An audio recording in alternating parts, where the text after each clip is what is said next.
Hey, payday, you want payday? I know that. Canelo's next three options are reportedly different names, not including David Benavidez. That's what I want to talk about in this video. Payday?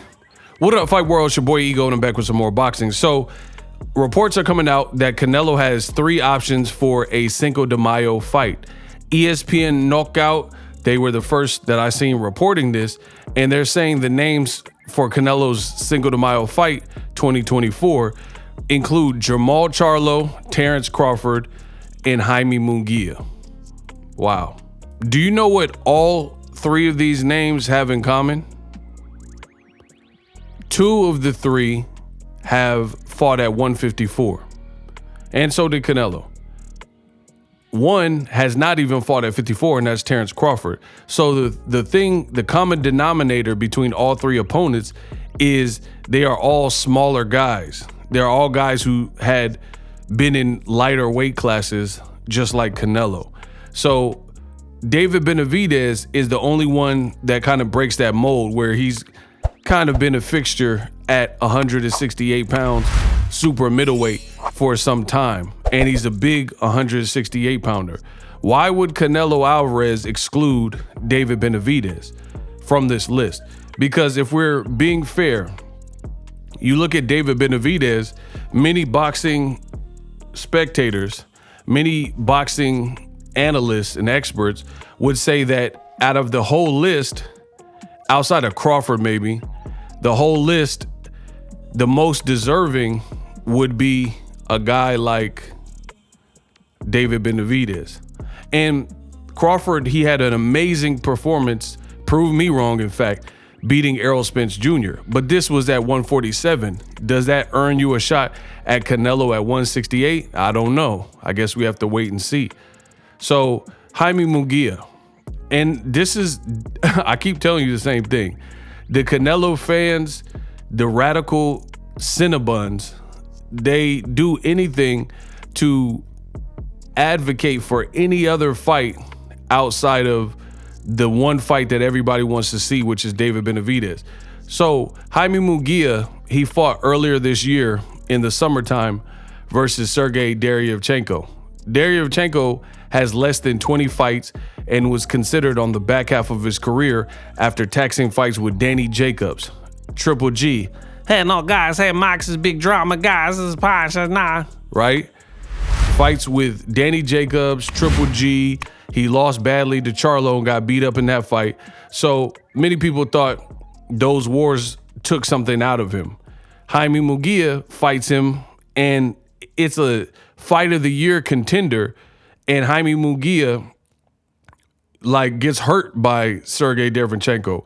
Might I add, Carlos Adames. He's another person that when Derevyanchenko fought him before Munguia, I don't think Derevyanchenko looked great in that Adames fight, right? He looked like a shell of his former self. Meanwhile, out of all the names that I've mentioned, Triple G, Jacobs, Charlo, and Adames, I would say Jaime Munguia struggled the most with Derevyanchenko's style. Like Triple G did get hurt, but I mean, he weathered the storm, and he was an older fighter at that time when they fought. But the other guys, Adames and Charlo and Jacobs, they were closer in age probably to Derevyanchenko. And then even Jacobs, he was a longtime sparring partner with Derevyanchenko. So I don't feel any type of way, or I'm not surprised that somebody you've done 50 to 100 rounds with in your career that knows you well is giving you a tough fight under the lights. You know what I mean? That's just kind of common sense. You know, and find out little quirks about people by sparring them, especially if you frequently collaborate. But Jaime Munguia was the guy that struggled. So how did that earn him a shot at Canelo Alvarez? Please let me know in the comment section. You know, and now I guess he's fighting John Ryder in January. But again, this is Canelo leftovers. It's Canelo leftovers, Jacob leftovers, Caleb Smith. John Ryder's been stopped before. You know, he had I think it was a broken nose versus Canelo. I don't even understand this. So the Canelo fans, the walls are closing in. They keep trying the same mumbo jumbo, but it looks very foolish. First, they said Benavidez ain't fought no one. He just stopped Andrade. No one's done that. No one made Andrade look like that. And he did it in half a fight in 6 rounds, right? Made pretty much a guy who has been a boogeyman retire on the stool, right? Before that, he fought Caleb Plant. So you can't just keep saying, oh, David Benavidez, he hasn't fought no one. Who's he beat? Who's Jaime Munguia beat? If that's the case, you know, who's he beat that's on the up and up that you really feel was like an Andrade? Jaime Munguia didn't fight Andrade, and he was Andrade's mandatory at a point in time. So again, all these various excuses the Canelo fans have had for Canelo not to fight David Benavidez, they're looking crazy. Oh, this guy doesn't deserve it. So Jermall Charlo, he's coming off of a 3-year layoff, just ended it with Jose Benavidez, and then you let the Canelo Cinnabons tell it. They said he didn't look that great in the fight, and they're like, oh, he couldn't stop Jose Benavidez. Crawford stopped him. So how does he earn a shot? And then Crawford, his performances are extraordinary, but they're extraordinary in the lighter division. Why does Canelo keep getting the luxury of potentially fighting smaller guys? Like, you're literally holding all the belts hostage at 168, super middleweight undisputed, but you don't have to fight anyone of that weight class. You could keep fighting. Jermall Charlo's never fought at 68, so you get to fight him, right? Coming off a long layoff and one fight removed from that. You get to fight Jaime Munguia, who just keeps moving through weight classes, probably because he's not able to make weight or maybe has discipline issues, right?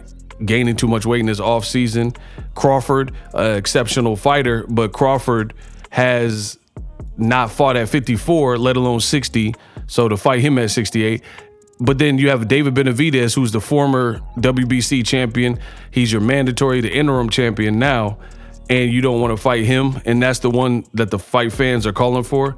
I mean, if you can't see it by now, I don't know what to tell you. Best in the business amount. Introducing Super Thanks.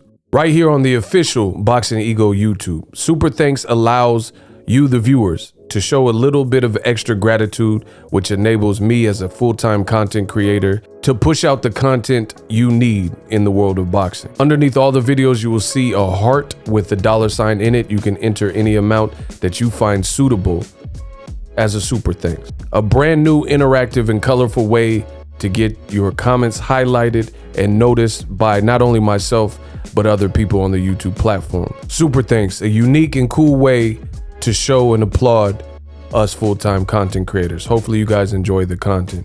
Super thanks. The future is now. The Hibernation 5s by Kenichi Bear. Hybrid gaming and lifestyle headphones. Out of the box, you can connect to any console or PC. Bluetooth ready with a low latency USB adapter, color RGB, and extreme bass mode. The Hibernation 5s adjust to you. Whether you need a gaming, travel, gym, or lifestyle headphones, the Hibernations got you covered. The new Hibernation 5s, link in the description. Customize the way you hear the world. Welcome to the nation. Are you tired of your YouTube videos not getting any views? Well, consider TubeBuddy. I've used TubeBuddy for years to scale up my YouTube channel. Now we're sitting over 200,000 subscribers. TubeBuddy is a browser extension that offers a ton of built-in productivity and time-saving services to take your channel to the next level. Use my link in the description to get started with TubeBuddy and level up your channel faster. We working.